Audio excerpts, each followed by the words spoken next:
The Pakistan-Afghanistan war continuing, and it seems that there is no end to it. No one is ready to take part as far as the initiation of de-escalation efforts or at least a ceasefire is concerned. Afghan regime has till now contacted at least 13 countries, and every other country that has come and they've heard their story, they've always told them, and they've come back to them to tell them that you are on the weaker position when it comes to competing or standing with against Pakistan's narrative, because what Pakistan is claiming is something that it has proofs of, and that is why you don't have a case to go with it. And for that reason, negotiations are a very difficult way forward as far as diplomacy is concerned. So now what is happening? What's happening is that all guards have been called in, and we have tried to opt to the J diplomacy. The J diplomacy is the jihadist diplomacy. In this jihadist diplomacy, which has been tested in the past and has not achieved any result whatsoever, all guards have been called in. All guards have been called in, they've been sent, and they've been told that we are not going to own you, but yes, you can put in your effort, use your influence and old relationships with the jihadi elements and their old jihadi relationship with the Afghan regime and its leadership, especially the Haqqanis, and try to convince them that they need to do something about what Pakistan's concerns are. They cannot go on targeting or hitting Pakistan hard and also utilizing their sleeper cells and jihadist and militant organizations to operate inside Pakistan and target civilians and military installations. That is not going to be taken lightly, and Pakistan will continue to dismantle their military strength and efforts as far as empowering or arming their ground forces concerned. Pakistan, for the moment, has continued to hit very strongly inside Afghanistan through its airstrikes, precision strikes, and it has claimed that it has neutralized many of the military bases in Afghanistan, which basically is a very serious and negative impact on Afghanistan's strength, because what it has is the ground forces. It continues to engage Pakistan on the borders, but it needs firepower, and that firepower is now shrinking at a very fast pace. So they are looking elsewhere to countries to come to their rescue.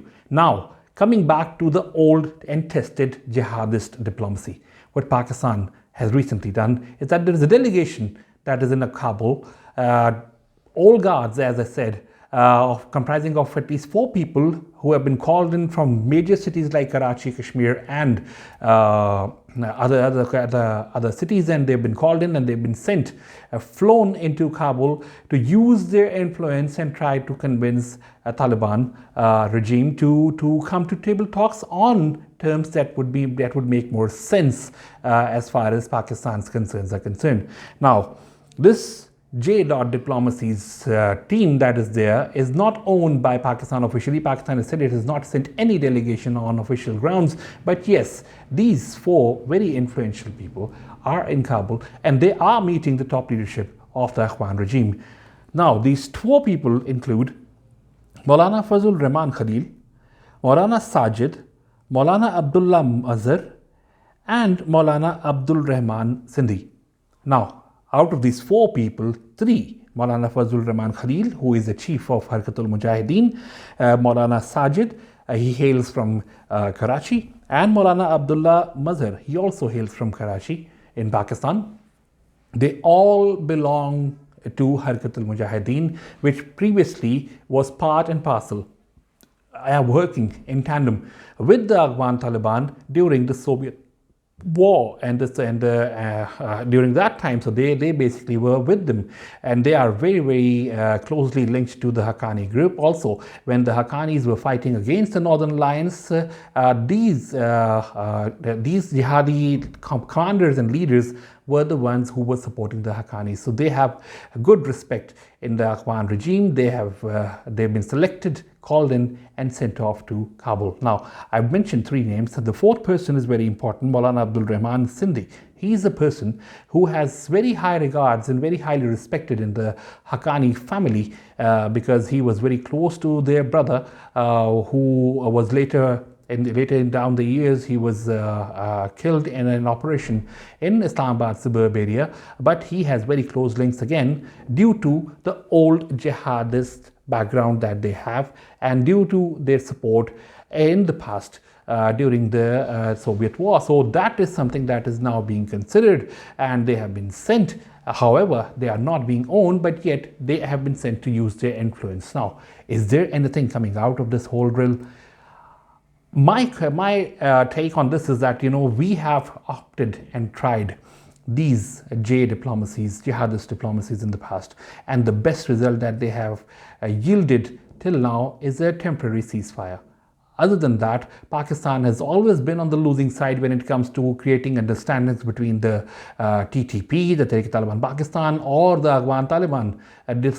No matter how long the negotiations go on, no matter how influential people have been used in the past, it has resulted in favors to the TTP, favors to the Afghan Taliban, and a losing circle for the Pakistani government. So I don't think going forward this J diplomacy is going to work this time around, because before this delegation landed in Kabul, Jamaat-e-Islami's leader Sirajul Haq, then Maulana Fazlur Rahman of Jamiat Ulama Islam FE, and other people as well, they have been to Kabul and they have tried to negotiate with the Afghan regime, but that has also not yielded results. And I'm talking about figures which were political figures who have influence in the Pakistani democratic setup as well. The political parties also, they can talk in the parliament, they can raise issues and pointers in the main upper and the lower houses.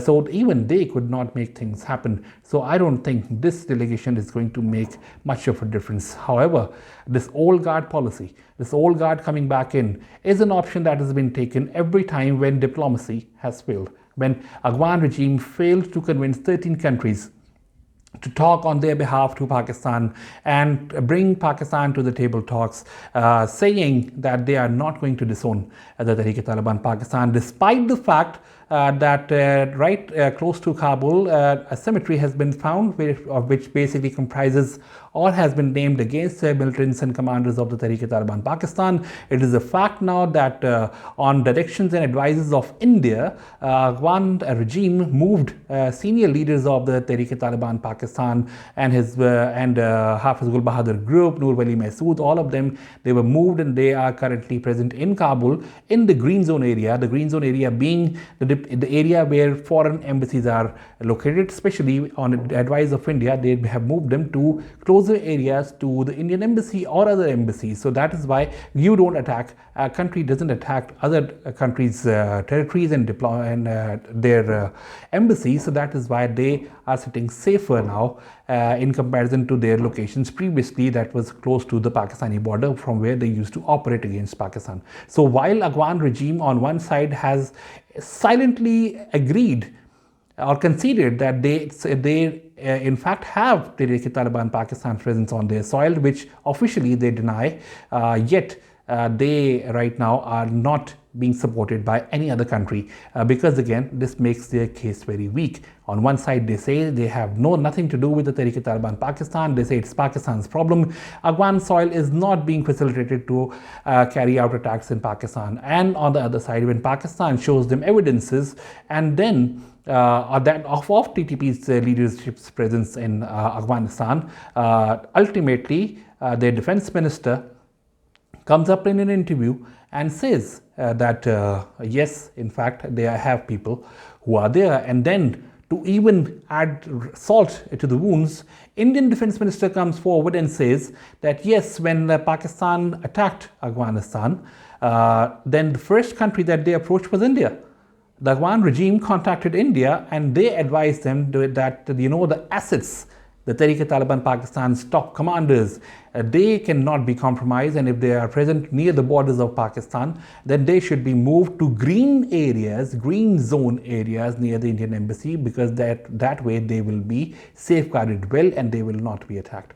So all of these things add up to show that what Pakistan currently is doing or attacking through airstrikes in Afghanistan is somewhat to a great extent justified. And all these efforts of jihadist diplomacy, which have failed in the past, have proven counterproductive for Pakistan, are something that Pakistan right now is not going to consider. However, the delegation that is in Kabul is working, has met all the top leadership there, and is expected to put in their effort to at least convince Taliban to agree to some terms to be able to pave the way of table talks. Let's see how that pans out. However, I believe that now the swamp of a region called Afghanistan, which is now turned absolutely haywire against Pakistan, is something that Pakistan cannot give any more concessions to. Pakistan is doing what it should do. It is doing it right, and it is now started to hurt Afghan regime bad. That is why they are now trying to plead to other countries, reach out to other countries, use every possible mean to put the message across that they are willing to talk, and Pakistan should stop airstrikes because it is hurting them. It is hurting them severely. Their capabilities are, coming under question. They are being weakened because all what they have is ground forces. Ground forces engage Pakistani forces along the border, but they need firepower, and that firepower comes from military installations, military depots, arms, and ammunitions, and those depots are being disseminated.